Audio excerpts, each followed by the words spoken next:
আজ আমরা একটা নতুন আর খুব কাজের ইংরেজি শব্দ শিখব স্পোরাডিক।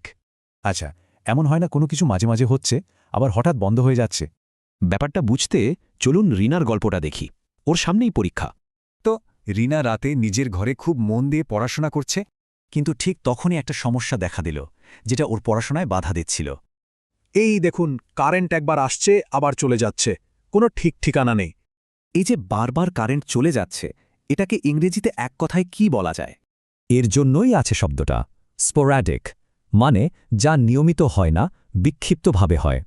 তার মানে রিনার বাসার কারেন্টের অবস্থা ছিল স্পোরাডিক, মানে একটানা ছিল না। আচ্ছা, চলুন আরও কয়েকটা উদাহরণে এর ব্যবহারটা দেখে নেই। মানে কোম্পানির প্রচার ছিল অনিয়মিত, তাই তারা নিয়মিত কাস্টমারও পায়নি। এ বাক্যে সিস্টেমটা মাঝে মাঝে বন্ধ হয়ে যাচ্ছিল, যা কাজের সমস্যা তৈরি করছিল। মানে বিজ্ঞানীর পরীক্ষার ফলাফলগুলো ছিল বিক্ষিপ্ত, প্রতিবার একই রকম আসছিল না। তাহলে স্পোরাডিক বলতে ঠিক কি বোঝাচ্ছে আর কি বোঝাচ্ছেন না? দেখুন, স্পোরাডিক মানেই হলো অনিয়মিত বা বিক্ষিপ্ত, যা রেগুলার বা নিয়মিত তার ঠিক উল্টো।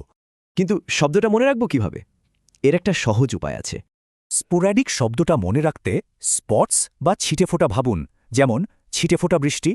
তাহলে মূল কথা হলো স্পোরাডিক, মানে অনিয়মিত, যা একটানা ঘটে না। এবার একটু ভাবুন তো, আমাদের চারপাশে এমন স্পোরাডিক আর কি কি ঘটনা ঘটে?